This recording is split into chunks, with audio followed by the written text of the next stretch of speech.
Hello बच्चों, let's read the question. The question says the total internal reflection can take place only if option A, light grows from optically rarer medium, smaller refractive index to optical denser medium.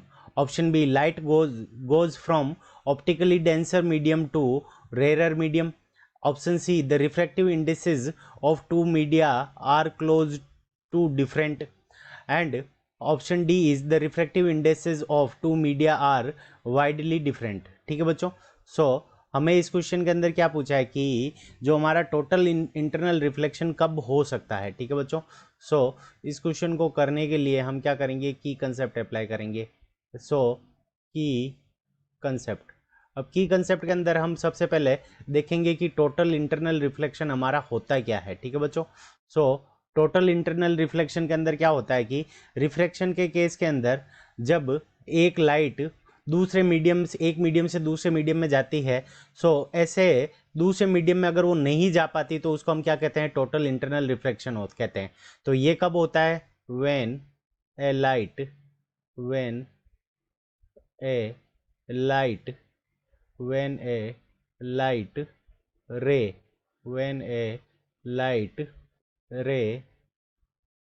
when a light ray goes from when a light ray goes from denser medium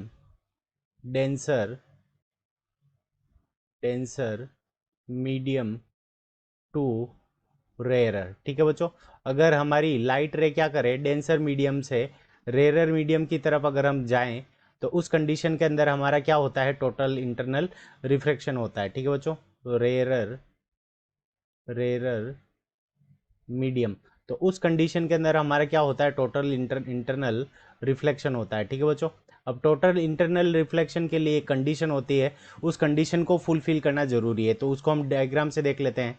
तो देखो यहाँ पे हमारा क्या है कि glass है, glass से हमारी लाइट किसके अंदर जा रही है, एयर के अंदर जा रही है. तो एयर हमारा क्या है, रेयर मीडियम है. ठीक है बच्चों. सो एयर हमारा क्या हो, रेयर मीडियम, और जो ग्लास है हमारा वो क्या हो जाएगा, डेंसर मीडियम. सो ये हो गया हमारा डेंसर मीडियम. अब डेंसर मीडियम से रेयर मीडियम के अंदर जाएगी तो हमारी क्या हो जाएगी कि जो हमारी रे है वो इस नॉर्मल से क्या हटती जाएगी, दूर की तरफ हटती जाएगी. ठीक है बच्चों. तो यहाँ से जब क्रिटिकल एंगल पे जब हमारी पहुँचेगी तो यहाँ पे जो एंगल हो जाएगा, सो अगर क्रिटिकल एंगल से ज़्यादा एंगल होगा, इंसिडेंट एंगल ज़्यादा होगा, तो उस कंडीशन के अंदर ये हमारा थीटा आई हो गया इंसिडेंट एंगल. और इसकी वैल्यू क्या है कि थीटा आई की वैल्यू, theta I is greater than theta C. यानी जो क्रिटिकल एंगल से अगर ज़्यादा एंगल पे अगर इंसिडेंट होगी तो उस कंडीशन के अंदर ये जो हमारी ब्लू कलर की लाइट है ये रेयर मीडियम में नहीं जा पाएगी, वापस किसके अंदर आ जाएगी, ग्लास वाले मीडियम में यानी डेंसर मीडियम में वापस रिफ्लेक्ट होकर आ जाएगी. तो इसी को हम क्या कहेंगे, टोटल इंटरनल रिफ्लेक्शन. और उसके लिए क्या होना चाहिए कि डेंसर मीडियम से रेयर मीडियम के अंदर जाना चाहिए, और डेंसर मीडियम के अंदर जो एंगल ऑफ इंसिडेंट होना चाहिए वो क्या होना चाहिए कि क्रिटिकल एंगल से ज़्यादा होना चाहिए. ठीक है बच्चों. सो अब देखो हम ऑप्शंस की तरफ चलते हैं. तो ऑप्शन बी के अंदर हमें क्या गिवन है कि light goes from optical denser medium to rare medium.